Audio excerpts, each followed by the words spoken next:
आधुनिक युग में ईरान और संयुक्त राज्य अमेरिका के बीच संबंध अशांत और जटिल रहे हैं। इसकी शुरुआत 19वीं सदी के मध्य से अंत तक हुई है, जब पश्चिमी जगत ईरान को काजर फारस के नाम से जानता था। ग्रेट गेम के दौरान फारस ब्रिटिश और रूसी औपनिवेशिक हितों को लेकर काफी सतर्क था। इसके विपरीत संयुक्त राज्य अमेरिका को अधिक विश्वसनीय विदेशी शक्ति के रूप में देखा जाता था और तत्कालीन शाहों ने अमेरिकी नागरिक आर्थर मिल्सपा और मॉर्गन शूस्टर को कोषाध्यक्ष भी नियुक्त किया था।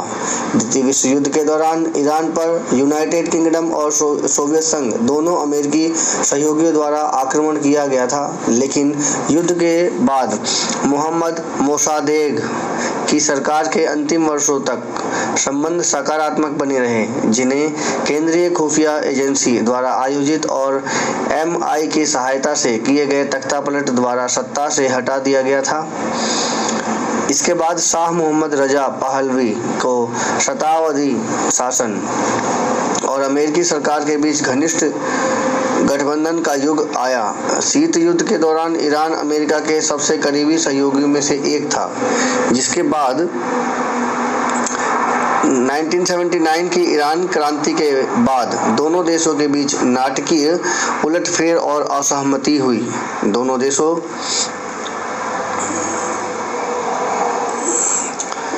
के बीच 7 अप्रैल 1980 से कोई औपचारिक राजनीतिक संबंध नहीं है।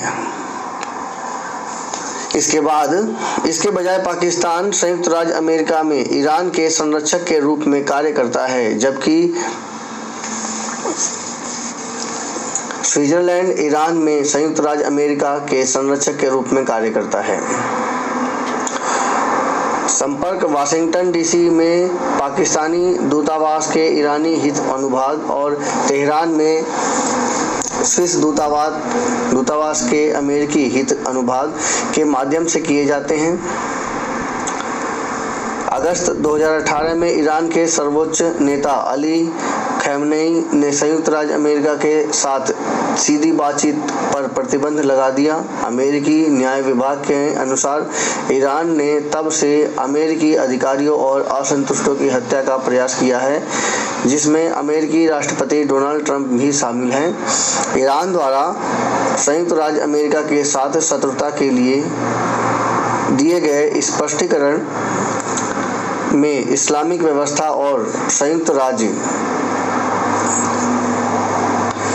अमेरिका जैसी दमनकारी शक्ति जो वैश्विक तानाशाही स्थापित करने में और अन्य राष्ट्रों पर प्रभुत्व जमा कर तथा उनके अधिकारों का हनन करके अपने हितों को आगे बढ़ाने की कोशिश कर रही है के बीच स्वाभाविक और अपरिहार्य संघर्ष, साथ ही इजराइल ज़ायोनी इकाई के लिए संयुक्त राज्य अमेरिका का समर्थन शामिल है। हालांकि पश्चिम में विभिन्न स्पष्टीकरणों पर विचार किया गया है।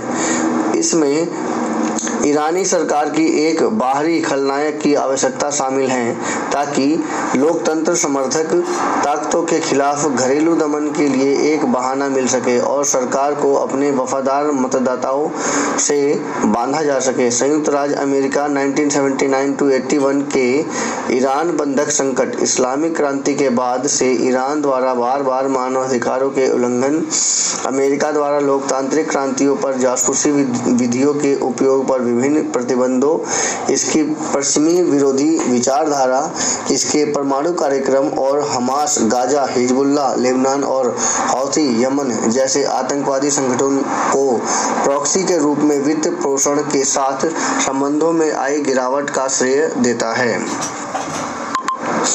1995 में संयुक्त राज्य अमेरिका ने ईरान के साथ व्यापार पर प्रतिबंध लगा रखा है। 2015 में संयुक्त राज्य अमेरिका ने एक परमाणु समझौते संयुक्त व्यापक कार्य योजना के लिए सफल वार्ता का नेतृत्व किया, जिसका उद्देश्य ईरान के परमाणु कार्यक्रम पर पर्याप्त सीमाएं लगाना था, जिसमें IAEA निरीक्षण और संवर्धन स्तरों पर सीमाएं शामिल थीं। 2016 में ईरान के खिलाफ अधिकांश प्रतिबंध हटा दिए गए हैं। ट्रंप प्रशासन ने 2018 में एक तरफा रूप से परमाणु समझौते से खुद को अलग कर लिया और प्रतिबंधों को फिर से लागू कर दिया, जिससे ईरान के खिलाफ अधिकतम दबाव अभियान के रूप में जाने लगा अभियान शुरू हुआ। इसके जवाब में ईरान ने धीरे धीरे परमाणु समझौतों के तहत अपनी प्रतिबद्धताओं को कम कर दिया और अंततः JCPOA से पहले के संवर्धन स्तरों को पार कर गया। 2013 में BBC वर्ल्ड सर्विस द्वारा किए गए सर्वेक्षण के अनुसार 5% अमेरिकी ईरान के प्रभाव को सकारात्मक रूप से देखते हैं, जबकि 87% नकारात्मक दृष्टिकोण व्यक्त करते हैं, जो दुनिया में ईरान के प्रति सबसे प्रतिकूल धारणा है। दूसरी ओर शोध से पता चलता है कि अधिकांश ईरानी अमेरिकी लोगों के प्रति सकारात्मक दृष्टिकोण रखते हैं, हालांकि अमेरिकी सरकार के प्रति नहीं। ईरान पोल द्वारा 2019 में किए गए एक सर्वेक्षण के अनुसार 13% ईरानियों का संयुक्त राज्य अमेरिका के प्रति अनुकूल दृष्टिकोण है, जबकि 86% प्रतिकूल दृष्टिकोण व्यक्त करते हैं, जो दुनिया में संयुक्त राज्य अमेरिका के प्रति सबसे प्रतिकूल धारणा है। 2018 में प्यू द्वारा किए गए एक सर्वेक्षण के अनुसार 39% अमेरिकी कहते हैं कि ईरान की शक्ति और प्रभाव को सीमित करना विदेश नीति के सर्वोच्च प्राथमिकता होनी चाहिए। दोनों देशों के बीच संबंध इस तरह बेहतर होते हैं कि जब उनके लक्ष्य समान होते हैं, जैसे कि इराक युद्ध के दौरान सुन्नी आतंकवादियों को खदेड़ना और क्षेत्र में इस्लामिक स्टेट के खिलाफ हस्तक्षेप करना। अब इसका इतिहास क्या है? प्रारंभिक संबंध 1720 के दशक में अमेरिकी समाचार पत्र सर्वसम्मति से ईरान समर्थक थे, विशेष रूप से सफवी राजवंश के विरुद्ध अफगान अमीर मोहम्मद होटक शासनकाल 1722 से 1725 के विद्रोह के दौरान। काजर फारस और संयुक्त राज्य अमेरिका के बीच राजनीतिक संबंध तब शुरू हुए जब ईरान के शाह नसरुद्दीन शाह काजर ने आधिकारिक तौर पर ईरान के पहले राजदूत मिर्जा अबोल हसन को 1856 में वाशिंगटन DC भेजा। 1883 में सैमुअल G.W. बेंजामिन को संयुक्त राज्य अमेरिका द्वारा ईरान के पहले आधिकारिक राजनयिक दूत के रूप में नियुक्त किया गया था। हालांकि राजदूत संबंध 1944 तक स्थापित नहीं हुए थे। अमेरिका को फारसी मामलों में बहुत कम दिलचस्पी थी, जबकि एक भरोसेमंद बाहरी देश होने के नाते अमेरिका को कोई नुकसान नहीं हुआ। प्रथम विश्व युद्ध के बाद फारसियों ने अपनी वित्तीय स्थिति सुधारने के लिए फिर से अमेरिका से मदद मांगी। इस मिशन का शक्तिशाली निहित स्वार्थों द्वारा विरोध किया गया और अंततः इसे अधूरा छोड़कर वापस ले लिया गया। 1909 में फारसी संवैधानिक क्रांति के दौरान अमेरिकी हावर्ड बास्करविले ट्रावरिज ने राजशाही बलों के खिलाफ एक लड़ाई में मिलिशिया के साथ लड़ते हुए मारे गए। 1911 में ईरानी संसद द्वारा संयुक्त राज्य अमेरिका के वित्त पोषक मॉर्गन शूस्टर को ईरान का कोषाध्यक्ष नियुक्त करने के बाद तेहरान में एक अमेरिकी की हत्या उन बंदूकधारियों ने कर दी जिसे रूसी या ब्रिटिश हितों से जुड़े होने का संदेश था। शूस्टर ईरान की संवैधानिक क्रांति को आर्थिक रूप से समर्थन देने में और भी सक्रिय हो गए। अमेरिकी आर्थिक सलाहकार आर्थर मिलस्पो को 1923 में एक निजी नागरिक के रूप में फारस भेजा गया था ताकि वहां के अक्षम प्रशासन में सुधार किया जा सके। फारसियों ने उनकी उपस्थिति को विदेशी निवेश आकर्षित करने और यूरोपीय प्रभाव को संतुलित करने के साधन के रूप में देखा। मिलस्पो के शाह के साथ संबंध खराब होने के बाद 1928 में मिशन समाप्त हो गया। द्वितीय विश्व युद्ध तक ईरान और संयुक्त राज्य अमेरिका के बीच संबंध सौहार्दपूर्ण रहे। परिणाम स्वरूप फारसी संवैधानिक क्रांति के प्रति सहानुभूति रखने वाले कई ईरानियों ने फारसी मामलों में ब्रिटिश और रूसी प्रभुत्व को समाप्त करने के अपने संघर्ष में अमेरिका को एक तीसरी शक्ति के रूप में देखा। अमेरिकी औद्योगिक और व्यापारिक नेता ईरान के अर्थव्यवस्था के आधुनिकीकरण और देश में ब्रिटिश और रूसी प्रभाव को समाप्त करने के अभियान के समर्थक थे। फारस की कौशेक ब्रिगेड के एक सैन्य अधिकारी रजा खान 1921 में ब्रिटिश समर्थित तख्तापलट का नेतृत्व करने के बाद सत्ता में आए, जिसने काजर राजवंश को उखाड़ फेंका। बाद में उन्होंने खुद को शाह रजा घोषित किया और रजा पहलवी नाम धारण किया। उन्होंने आधुनिकीकरण के प्रयास शुरू किए, एक राष्ट्रीय रेलवे का निर्माण किया और धर्मनिरपेक्ष शिक्षा की शुरुआत की।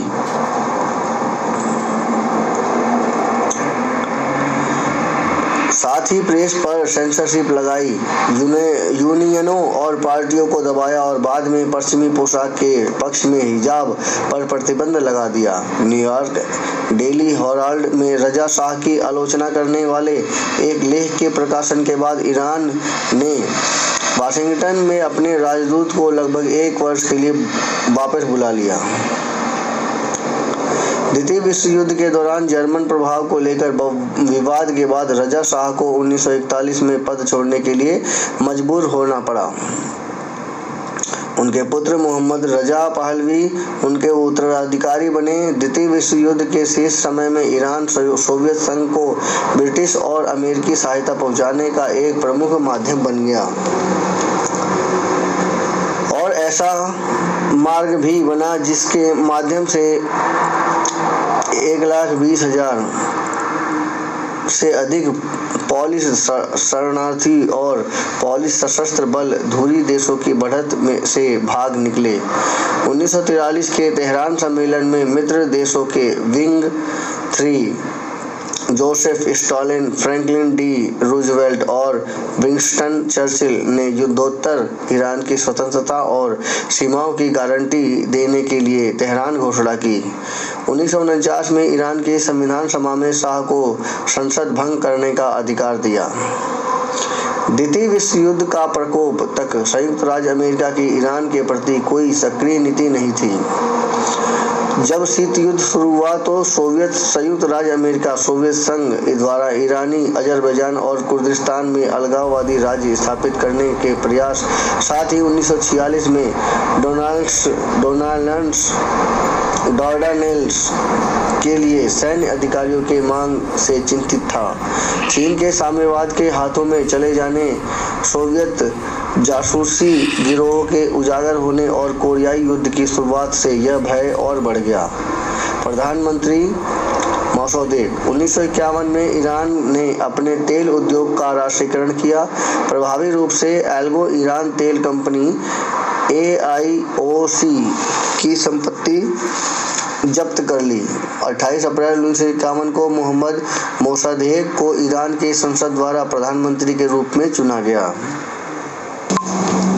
ब्रिटिश सरकार ने ईरान पर हमला करके जवाबी कार्रवाई करने की योजना बनाई थी, लेकिन अमेरिकी राष्ट्रपति हैरी एस ट्रूमैन ने ब्रिटेन पर बातचीत में अपना रुख नरम करने और ईरान पर आक्रमण न करने का दबाव डाला। अमेरिकी नीतियों ने ईरान में यह भावना पैदा की कि संयुक्त राज्य अमेरिका मोसादेक का समर्थन करता है। साथ ही यह आशावाद भी कि तेल विवाद जल्द ही नवीन प्रस्तावों की एक श्रृंखला के माध्यम से हल हो जाएगा, जिसने ईरान को काफी मात्रा में आर्थिक सहायता मिलेगी। मोसादेक ने वाशिंगटन का दौरा किया और अमेरिकी सरकार ने उसके प्रति समर्थन व्यक्त करते हुए बार-बार बयान दिए। साथ ही संयुक्त राज्य अमेरिका ने ब्रिटिश प्रतिबंध का सम्मान किया और ट्रूमैन की जानकारी के बिना तेहरान में केंद्रीय खुफिया एजेंसी स्टेशन मोसादेक और नेशनल फ्रंट के खिलाफ कम से कम 1952 की गर्मियों से गुप्त गतिविधियां कर रहा था। 1953 में अमेरिका और ब्रिटेन ने ईरान के प्रधानमंत्री मोहम्मद मोसादेक को उखाड़ फेंकने के लिए एक तख्ता पलट की साजिश रची, क्योंकि ईरान द्वारा अपने तेल उद्योग के राष्ट्रीयकरण के बाद कम्युनिस्ट प्रभाव और आर्थिक अस्थिरता का डर था। CEA और MI के नेतृत्व में हुए इस तख्तापलट ने शुरू में तो असफल रहा, लेकिन दूसरे प्रयास में सफल हो गया। इसने शाह मोहम्मद रजा पहलवी को फिर से सत्ता में स्थापित किया, जिन्हें तब अमेरिका से पर्याप्त वित्तीय और सैन्य सहायता मिली। अमेरिका ने शाह के शासन को बनाए रखने के लिए उनकी क्रूर गुप्त पुलिस शावक की स्थापना में मदद की। कई उदारवादी ईरानियों का मानना है कि तख्तापलट और शाह को बाद में मिले अमेरिकी समर्थन ने शाह के मनमाने शासन को सक्षम बनाया, जिसके बाद में 1979 की क्रांति के गहरे अमेरिकी विरोधी चरित्र में योगदान हुआ। तख्तापलट के बाद संयुक्त राज्य अमेरिका ने ईरान के तेल क्षेत्र में पुनर्गठन में केंद्रीय भूमिका निभाई। अमेरिकी दबाव में बीपी ने ईरानी तेल निर्यात को फिर से शुरू करने के लिए पश्चिमी कंपनियों के एक संघ में शामिल हो गया। यह संघ राज्य के स्वामित्व वाली राष्ट्रीय ईरानी तेल कंपनी NIOC की ओर से संचालित होता था, जिसने ईरान के तेल और बुनियादी ढांचे का औपचारिक स्वामित्व बरकरार रखा। ईरान को मुनाफे का 50% हिस्सा मिलता था, जबकि अमेरिकी कंपनियों ने सामूहिक रूप से शेष हिस्से का 40% हिस्सा हासिल किया। हालांकि संघ ने परिचालन नियंत्रण बनाए रखा, अपने वित्तीय रिकॉर्ड पर ईरानी निगरानी को प्रतिबंधित किया और ईरानियों को अपने बोर्ड से बाहर रखा। यह समझौता क्षेत्र और विश्व स्तर पर ब्रिटिश से अमेरिकी प्रभुत्व को व्यापक परिवर्तन का हिस्सा था। ईरान का परमाणु कार्यक्रम 1953 से अमेरिकी राष्ट्रपति आइजनहावर द्वारा घोषित शांति के लिए परमाणु कार्यक्रम के हिस्से के रूप में शुरू किया गया था। अमेरिका ने 1957 में ईरान को पहला परमाणु रिएक्टर और परमाणु ईंधन प्रदान करके और 1967 के बाद ईरान को हथियार ग्रेड समृद्ध यूरेनियम प्रदान करके और उसके परमाणु कार्यक्रम को विकसित करने में मदद की। ईरान 1 जुलाई 1968 को परमाणु हथियारों के अप्रसार पर संधि NPT के 51 मूल हस्ताक्षरकर्ताओं में से एक है और इसकी संसद में फरवरी 1970 में संधि की पुष्टि की। अमेरिका और पश्चिमी यूरोपीय सरकारों की भागीदारी 1979 की ईरानी क्रांति पर जारी रही। रणनीतिक गठबंधन और भू राजनीतिक महत्व। अवधि है 22 मिनट और 17 सेकेंड। ईरानियों के विरोध प्रदर्शन के बीच राष्ट्रपति लिंडन जॉनसन ने व्हाइट हाउस में शाह का स्वागत किया। चलिए 22 मिनट और 17 सेकेंड में किया था वो। सोवियत संघ के साथ ईरान की सीमा और तेल समृद्ध फारस की खाड़ी में सबसे बड़े और सबसे शक्तिशाली देश के रूप में इसकी स्थिति ने ईरान को मध्य पूर्व में अमेरिकी विदेश नीति का एक स्तंभ बना दिया। 1960 में ईरान ने पश्चिमी तेल कंपनियों के प्रभुत्व को चुनौती देने और राष्ट्रीय तेल संसाधनों पर पुनः नियंत्रण प्राप्त करने के उद्देश्य से पेट्रोलियम निर्यातक देशों के संगठन ओपेक के गठन के लिए 4 अन्य देशों के साथ मिलकर काम किया। 1960 और 1970 के दशक में ईरान के तेल राजस्व में काफी वृद्धि हुई।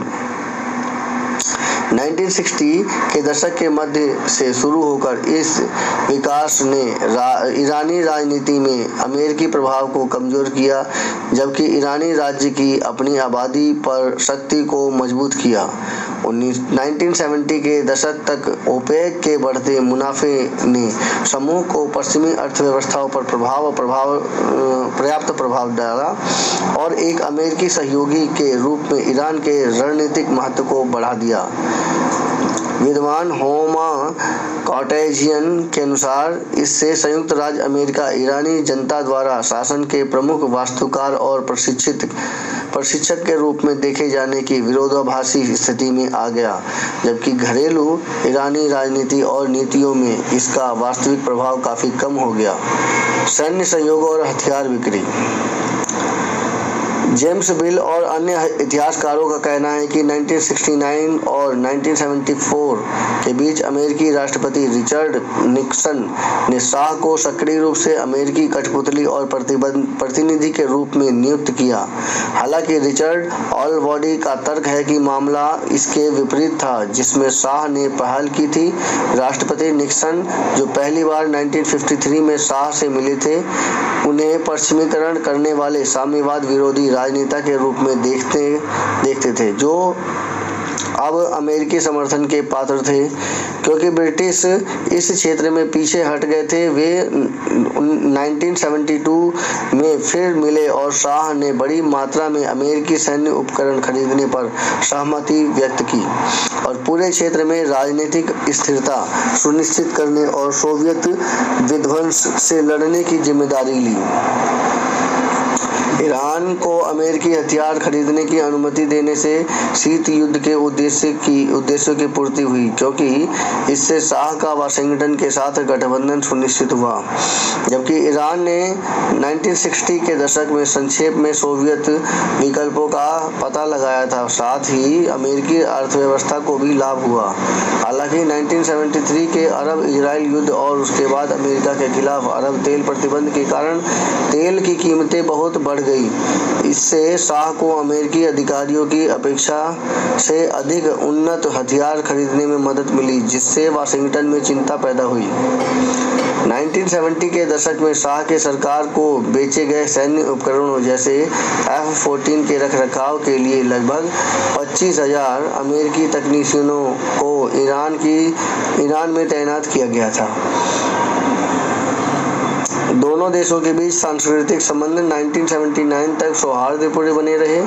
ईरान के 3 शीर्ष शैक्षणिक विश्वविद्यालय, पहलवी विश्वविद्यालय, शरीफ प्रौद्योगिकी विश्वविद्यालय और इस्फहान प्रौद्योगिकी विश्वविद्यालय, सीधे तौर पर शिकागो विश्वविद्यालय, MIT और पेंसिल्वेनिया विश्वविद्यालय जैसे निजी अमेरिकी संस्थानों के मॉडल पर आधारित थे।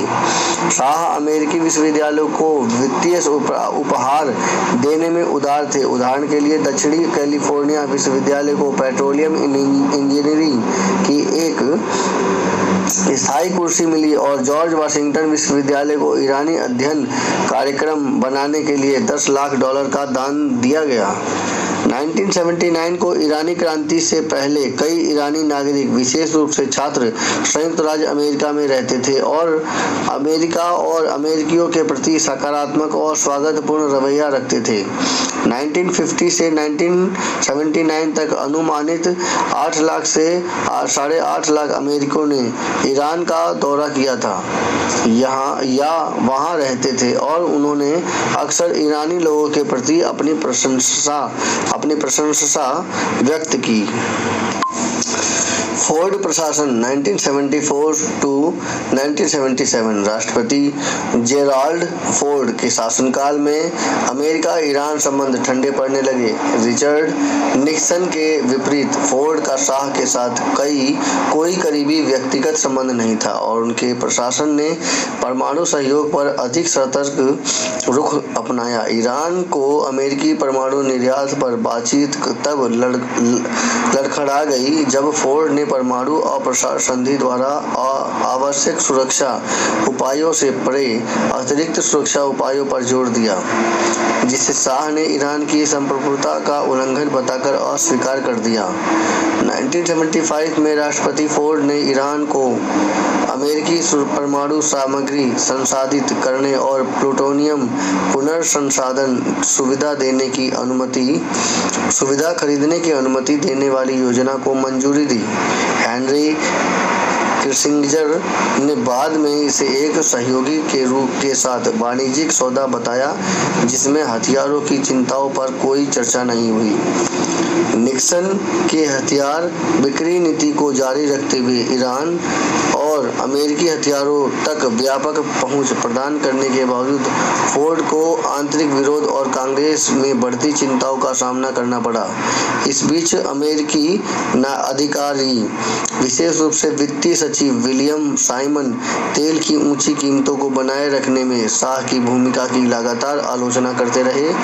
ऐसे समय में जब बढ़ती मुद्रास्फीति स्थिति अमेरिकी अर्थव्यवस्था को मंदी की ओर धकेल रही थी। 1976 में अमेरिका ने गुप्त रूप से सऊदी अरब के तेल की कीमतों को कम करने के कदम का समर्थन किया, जिससे ईरान के राजस्व में कमी आई। 1977 की शुरुआत में तेल की कीमतों में आई भारी गिरावट ने ईरान में एक गंभीर वित्तीय संकट को जन्म दिया, जिसके चलते कड़े आर्थिक उपाय अपनाने पड़े।